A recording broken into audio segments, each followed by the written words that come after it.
आप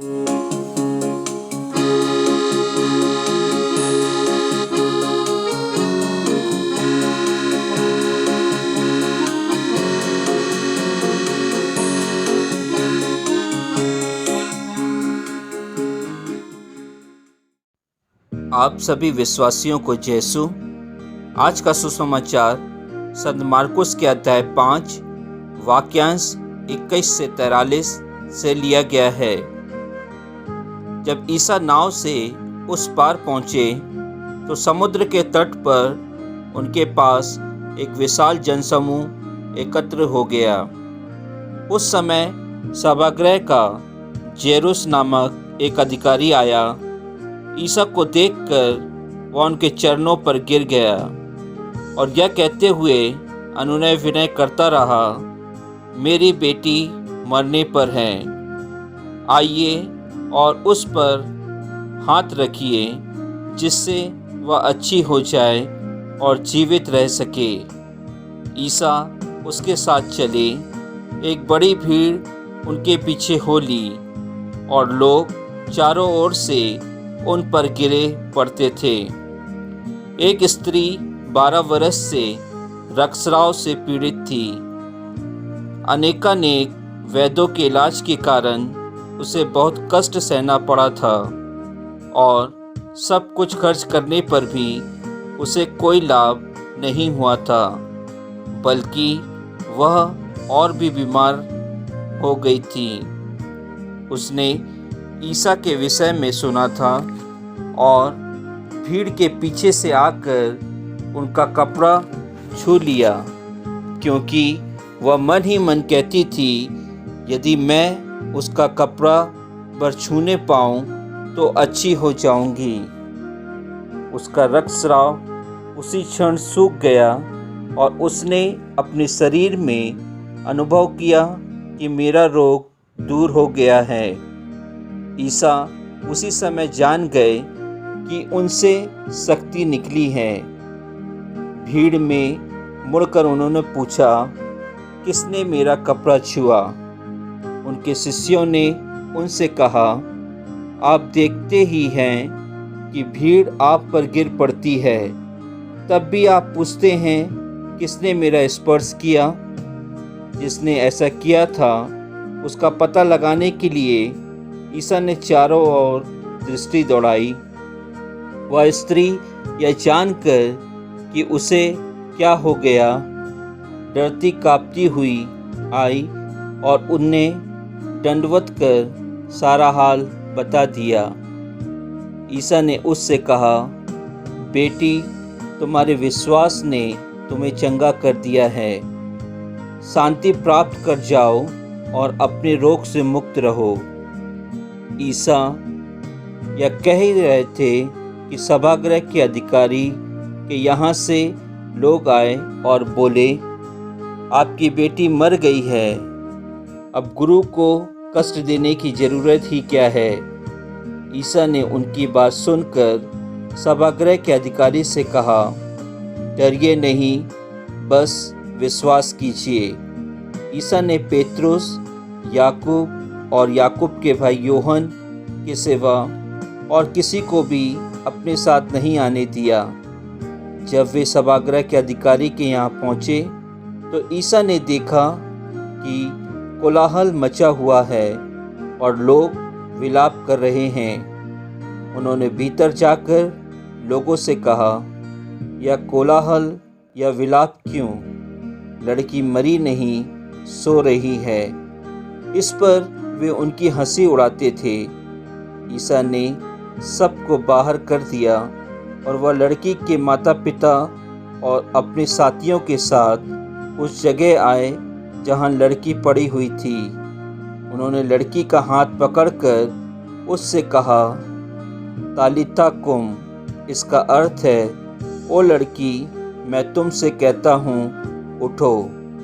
लड़की उसी क्षण उठ खड़ी हुई और चलने फिरने लगी, क्योंकि वह 12 बरस की थी। लोग बड़े अचंभे में पड़ गए। ईसा ने उन्हें बहुत समझा कर आदेश दिया कि यह बात कोई न जानने पाए और कहा कि लड़की को कुछ खाने को दो। प्रभु का वचन है। ईश्वर को धन्यवाद। क्रिस्त में प्रिय विश्वासियों, आज के सुसमाचार में यीशु न केवल 12 वर्षों से रक्तस्राव से पीड़ित महिला को चंगा करते हैं, बल्कि उस 12 वर्ष की लड़की को मृत्यु लोक से फिर जीवित उठाते हैं। उस स्त्री ने जो 12 वर्ष से रक्तस्राव से पीड़ित थी, मन ही मन कहा था, यदि मैं उनके कपड़े का पल्ला भर छू पाऊं तो मैं चंगी हो जाऊंगी। क्योंकि रक्तस्राव से पीड़ित महिलाएं अपने को अशुद्ध मानती हैं और वह जो भी स्पर्श करती हैं वह भी अशुद्ध माना जाता था। लेकिन यीशु ने इस हीन भावना को खारिज कर दिया और उस स्त्री के विश्वास को सराहा और बड़े ही प्यार से उसे कहा, बेटी, तुम्हारे विश्वास ने तुम्हें चंगा किया है। शांति प्राप्त कर जाओ और अपने रोग से मुक्त रहो। उसी तरह जेरुस यीशु के पास बड़े ही आत्मविश्वास से आया था कि वे अपने घर आकर अपनी बीमार बेटी को चंगा करेंगे।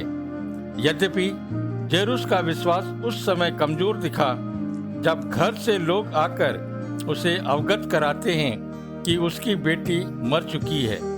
गुरुवर को कष्ट देने की आवश्यकता नहीं है।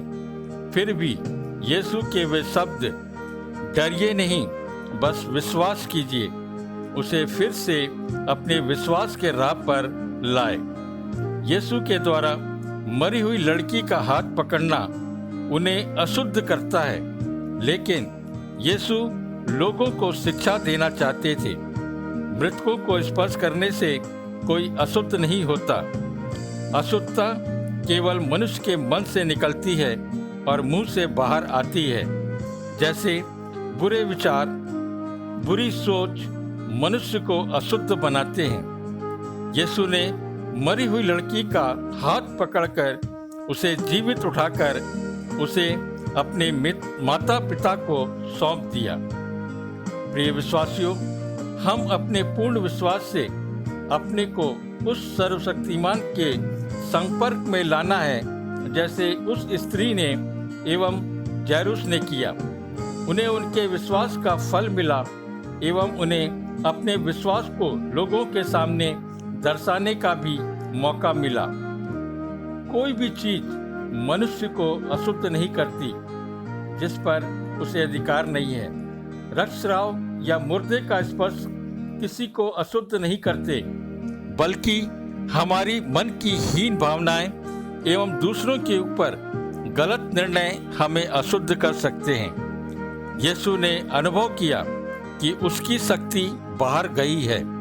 ईश्वर ने उदारता से हमें बहुत कुछ दिया है। उसे अपने जरूरतमंद भाई बहनों के बीच बांटने से हमें किसी प्रकार की कमी नहीं होती। प्रिय विश्वासियों, यीशु ने बारंबार कहा कि विश्वास सब कुछ संभव कर देता है। यहाँ वह जेरुस से अनुरोध करते हैं कि विश्वास करो और तुम्हारी पुत्री बच जाएगी। अन्य अवसरों पर भी यीशु ने अपने चमत्कार से पहले ही विश्वास की मांग की है। आमीन।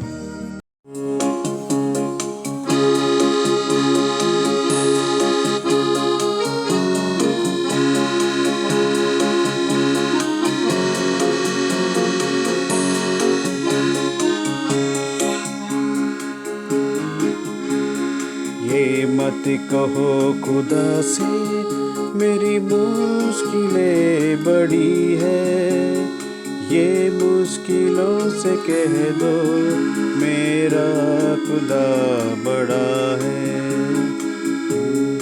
ये मत कहो खुदा से मेरी मुश्किलें बड़ी है, ये मुश्किलों से कह दो मेरा खुदा बड़ा है।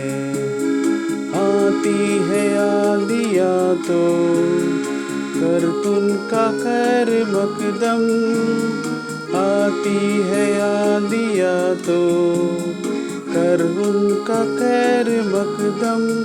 तूफान से ही तो लड़ने खुदा ने तुझे कढ़ा है।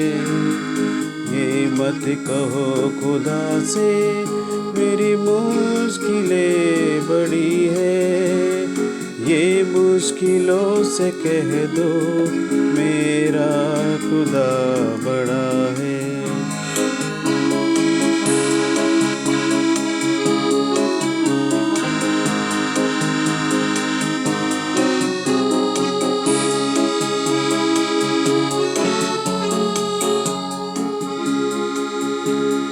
अग्नि में तप के सोना है और की निखरता, अग्नि में तप के सोना है और भी निखरता। दुर्गम को पार करके हिमालय कोई चढ़ा है, लाएगी रंग मेहनत आखिर तुम्हारी एक दिन, लाएगी रंग मेहनत आखिर तुम्हारी एक दिन। होगा विशाल तरवर वो बीज जो पड़ा है, ये मत कहो खुदा की मेरी मुश्किलें बड़ी है, ये मुश्किलों से कह दो मेरा खुदा बड़ा है।